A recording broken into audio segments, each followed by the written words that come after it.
जय माता दी। मैं पंडित गौरव शर्मा, एस्ट्रो अर्थ चैनल में आप सभी का स्वागत है। आज हम देखते हैं कि 7 मार्च को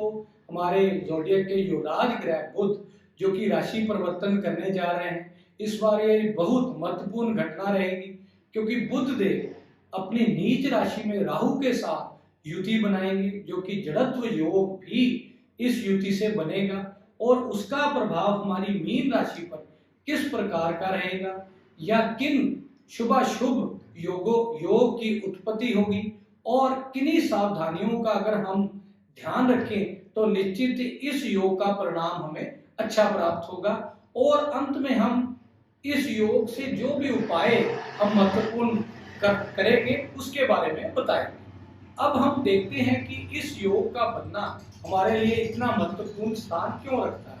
क्योंकि अगर हम सर्वप्रथम देखें तो बुध देव की स्थिति हमारी कुंडली में किस प्रकार से महत्वपूर्ण स्थान रखती है। बुध देव को हमारी वाणी का कारक, हमारी बुद्धि का कारक, हमारी हर प्रकार की विद्या ग्रहण करने की शक्ति का कारक, हमारी तर्क वितर्क करने की शक्ति का कारक और हर प्रकार के बिजनेस को करने की एबिलिटी का कारक भी बुध देव को माना गया है। और अब हम अगर देखें तो राहु देव को किस प्रकार हम देखते हैं। राहु देव वैसे तो छाया ग्रह के रूप में माने गए हैं, लेकिन हमारे ज्योतिष शास्त्र में राहु को तीक्ष्ण बुद्धि का ग्रह माना गया है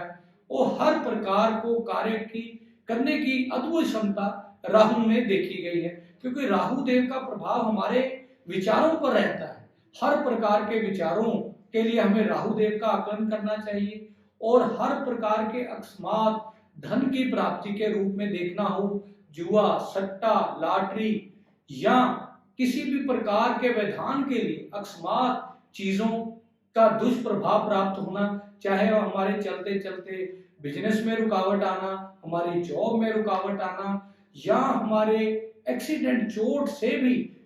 कहीं ना कहीं दुर्योग बनना, यह सब हम अशुभ राहु से देखते हैं। इसलिए इन दोनों ग्रहों की शुभता हमारी कुंडली के लिए अति आवश्यक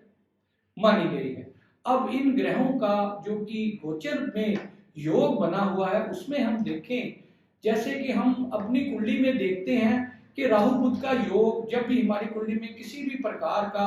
योग बनता है, लेकिन उसका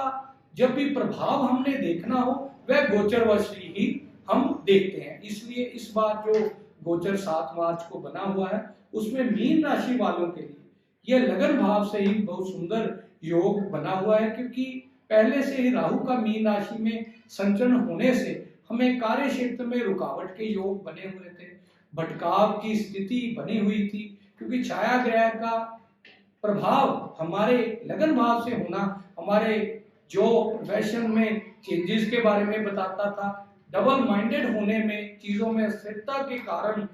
योग बना हुआ था और उसमें बुध का योग होने से निश्चित ही हमें अच्छी सर्वप्रथम हेल्थ की प्राप्ति होगी, हमारे कार्य क्षेत्र में हमें अच्छी सफलता की प्राप्ति होगी और हमारे बिजनेस पार्टनरशिप में भी अच्छी स्थिति का कारण इस योग से बनेगा। और काफी देर से हमारे विवाह से संबंधों में कहीं ना कहीं रुकावट, हमारे मैरिज होने में डिले के कारक भी बना हुआ था, उसमें भी सप्तम भाव के स्वामी बुध देव का लगन भाव में आना निश्चित ही हमें अविवाहित पुरुष या महिला के लिए यह बहुत सुंदर योग बनेगा और हमारे